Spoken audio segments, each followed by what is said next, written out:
লংকাৰ কাকিত নৃশংস ঘটনা। পিতৃক অপহ্য কৰি প্ৰহাৰ কৰি হাত ভৰি ভাঙি জীৱন্তে জ্বলাই হত্যা কৰে পুত্ৰই। লংকাৰ কাকিৰ বেলতলা মিলনপুৰত পাষাণ পুত্ৰৰ হাতত প্ৰাণ গ'ল পিতৃ। কাকি বেলতলা মিলনপুৰৰ ৰাজকুমাৰ চাম্পিয়াৰ হাতত প্ৰাণ গ'ল পিতৃ চাৰ্জন চাম্পিয়াৰ। হোজাইৰ লংকাৰ কাকিত সংঘটিত হৈছে এক নৃশংস ঘটনা। পুত্ৰই জীৱন্তে জ্বলাই দিলে পিতৃক। লংকাৰ কাকিৰ বেলতলা মিলনপুৰত পাষাণ পুত্ৰৰ হাতত প্ৰাণ গ'ল পিতৃৰ।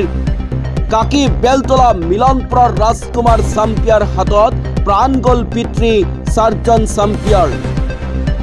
জানিব পৰা মতে সামান্য কথাতেই পিতৃক মাৰপিট কৰাৰ পাছত জীৱন্তে জ্বলাই দিয়ে পিতৃক।